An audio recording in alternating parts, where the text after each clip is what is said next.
What's up YouTubers, Johnny DIY here. Today I'm going to be showing you guys how to install carpet from a DIY perspective. I am not a professional carpet layer or claim to be, but this is just going to be my DIY experience so I can share some tips with you guys, and also you can learn from my mistakes along the way. If you're new to my channel, do me a favor, click the subscribe and the notification bell so you can get all my new videos. Let's get to this one. Okay, now this is the room we're going to be working on today. It's a large closet. It'd be the same as if you were just doing a bedroom, but let's go over a few things. If you're doing a new install, you're going to have to put these down first. These are tack strips. They're just little thin pieces of wood and they have a bunch of nails coming out the top. And to install these, it's easy. You just want to put them out from the wall about 3/8, half of an inch away from the wall. And the nails, these little nails need to be angled like that towards the wall. And that's what actually holds the carpet around the edges. So see, those nails are angled like this. So then when we pull our carpet over and let go, it's going to hook and grab onto those nails. So those are what actually hold the carpet all around the edges. They're easy to install. You just cut them with a little saw, or you can even cut them with your utility knife, and then you just nail them in. Now you're going to need to put down carpet padding if you don't already have some and it's not in good condition.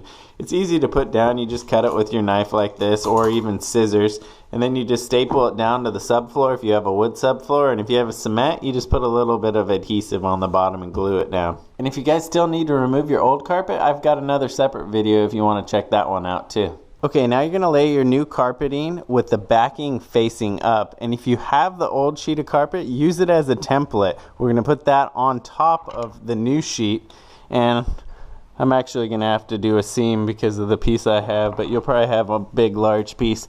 And then what we can do is we can trace it, and it's a lot easier to cut through the backing of carpet. If you don't have the old piece of carpet to make a template off of, that's okay. What you're going to want to do is you're going to want to cut your piece 6 inches wider and longer. So 6 inches in addition to the width and length of the room. So that'll give you extra space to trim off the extra in the room so you have a nice fit. Now to cut this, you can use just a regular old utility knife. Just make sure you get some extra blades and make sure you change them when they start to get dull. There's little grooves in the carpet and you can just kind of follow the line.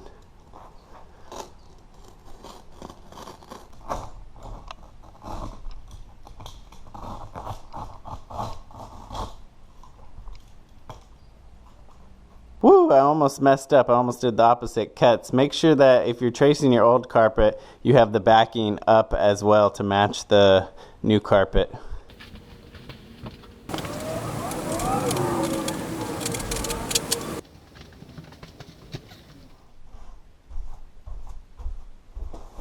Okay, now you're going to either have to rent a carpet kicker. It's a special tool to stretch the carpet. You can get it at Lowe's or Home Depot. It's about $20 a day. Buy one. I made one if you want to check the video out on that.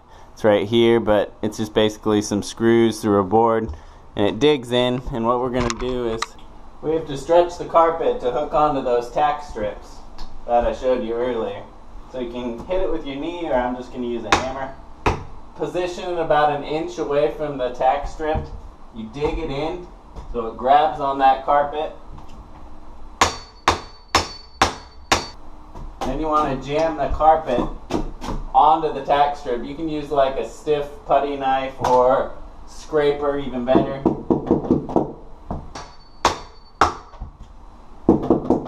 If you have baseboards, you're going to tuck it underneath the baseboards. Jam it in between the... See, if you have baseboards, when you do it, you're going to want to hit it and then tuck it underneath your baseboards, and then it'll really grab onto that tack strip. You'll know it's grabbed on. Just grab some fiber of the carpet, tug up. See, look, I haven't done here yet, but I did here. So look, see, it's grabbing onto that tack strip.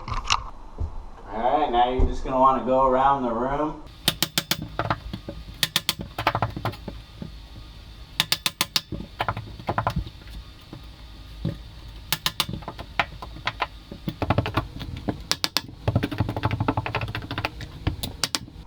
You want to stretch it as tight as you can, because over time the carpet's going to loosen up. You want it to be pretty tight. So you just do one side of the room, And you can move on to the other side of the room and it'll really pull it together. Okay, when you have excess on the wall that won't tuck under your baseboard, it's too much, you're going to have to trim it. Make sure you get some sharp blades and some extra blades. And cut it from the back.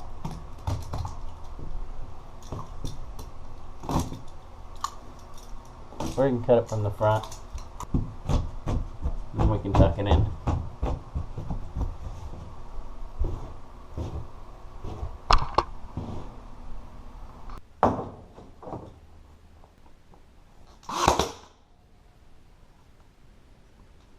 Alright, I think the carpet turned out pretty nice for a DIY install. Let me go over the things I learned real quick. So what did I learn from this experience, guys? Is I'm not a professional carpet layer, nor do I want to be. It is very tough work. If you guys have bad knees or a bad back, you may want to just skip this one or prepare yourself because it's pretty hard on those. Next thing I'm going to say is get yourself a carpet knife. It is a special carpet cutting knife. It just makes things a lot easier. I went to 2 different hardware stores and they were out, so I ended up just using my utility knife with fresh blades. But I really wish I would have found that carpet knife because this thing just wasn't cutting it, pun intended. So next thing is cut big. Always cut big. When you cut your piece, like I said in the beginning, cut it at least 6 inches bigger on the length and the width. So that way you can just trim a little bit at a time until you get that perfect fit around your trim and your baseboard. Lastly, what I want to say is, hey, if you guys want to give this a try on maybe a bedroom or, one room, give it a go. But really don't expect to get professional results on a full house if you've never done this, guys. So try it out. I mean, it wasn't horrible, but with the right tools, I think it would be a little easier. So yeah, guys, maybe it's for you or maybe not. Alright guys, if you're new to my channel, please subscribe and click the notification bell so you can get all my new videos. I'd really appreciate it. Thanks for watching Johnny DIY, guys. Keep on doing it yourself. Take care.